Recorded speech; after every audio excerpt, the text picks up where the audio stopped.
Cambiamos de tema y nos vamos a Europa. Hoy la leía y podía hasta escuchar el tono. ¿Viste? Cuando uno lee a alguien que ya conoce cómo habla, decía Luisa Corradini en La Nación, Europa suspiró aliviada con el triunfo de Emmanuel Macron. Luisa, buen día Nación para vos. ¿Cómo estás? Muy bien, gracias a ustedes. Un gusto escucharlos. Bien, bueno, el 58% será algo menos que la vez anterior, pero en el medio del conflicto bélico que tiene en este momento Ucrania, es un gran respiro para la Unión Europea, ¿verdad? Es un hermoso triunfo, Luis. Son casi 20 puntos de ventaja frente a Marine Le Pen y sobre todo a la extrema derecha. Y como bien decís, en este momento, con la situación dramática que vive Europa, es un de alivio, sobre todo para los europeos que estaban aterrorizados con la posibilidad de que la extrema derecha llegara al poder. Pensá que Marine Le Pen había declarado públicamente y sin ruborizarse que su modelo de gobierno y su modelo de sociedad eran la de Vladimir Putin y la de Viktor Orbán en Hungría, de manera que ya podés imaginarte cómo estaban todos los europeos. Hoy te leía con atención diciendo que Macron, la primera declaración pública que hace, acompañado de Brigitte, de su esposa, es «soy el presidente de todos los franceses», para que no cupiesen dudas de que no era el triunfo de quien lo apoyó, sea desde el sector del campo quien fuese, ¿verdad? No tiene otro remedio, y además su eslogan era «nosotros todos» o «todos nosotros».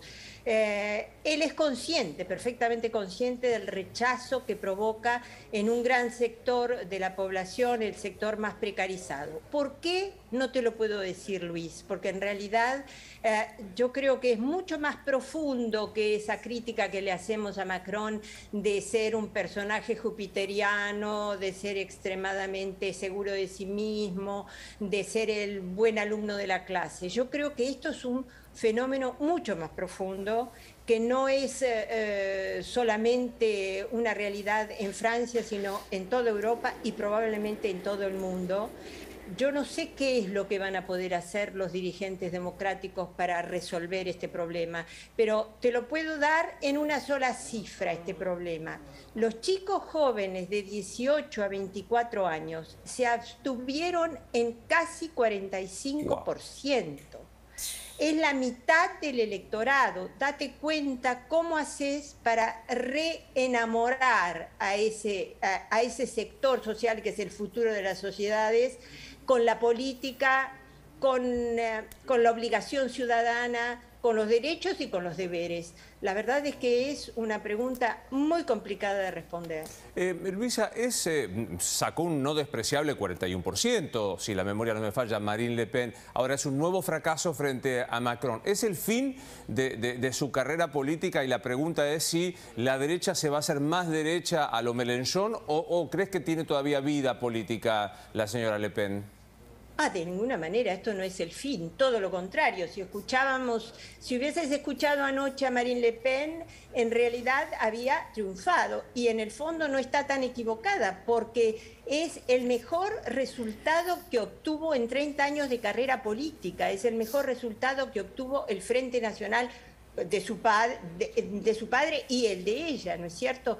Esto no se terminó y ese es el problema. Si vos ves el mapa de la progresión de la extrema derecha en Francia, el mapa histórico de la progresión, te da frío en la espalda. Es decir, realmente, por ejemplo, todos los territorios de ultramar de Francia votaron hasta el 65% por el Frente Nacional. Imagínate lo que puede ser el futuro del Frente Nacional. Y el peligro está justamente en junio, en las legislativas. Vos sabés que un presidente no puede gobernar si no tiene una mayoría. Claro. En consecuencia, ¿qué es lo que va a pasar en esas legislativas? Por el momento, según las declaraciones que vimos anoche, hay dos bloques que se quieren formar. Por un lado, la extrema izquierda, liderada por Jean-Luc Mélenchon, por otro lado, la extrema derecha, liderada por Marine Le Pen. Si uno de esos dos grupos obtiene esa mayoría en el Parlamento, los próximos 5 años de Macron van a ser terriblemente difíciles. Luisa, volviendo al tema que decís que los jóvenes no votaron un alto porcentaje, ¿no? Ayer Macron, ¿no?, jugó una carta importante. 50 deportistas firmaron una solicitada hablando que el deporte es el remedio para la exclusión, teniendo en cuenta que el próximo presidente de Francia va a ser el presidente de los próximos Juegos Olímpicos ahí en París, y jugadores y deportistas importantes, ¿no? Payet, jugador del Olympique de Marsella, Papin, que histórico jugador de la selección francesa, Matuidi, mujeres, hombres, ¿no? Algo tal vez puede ser esa clave, ¿no?, para los ídolos que tienen chicas deportistas, para traerlo para el lugar de Macron. Sin ninguna duda, y Macron está haciendo absolutamente todo lo posible para atraer y convencer a esos líderes de la juventud para que lo ayuden a despertar ese interés democrático y cívico que falta tanto en los jóvenes.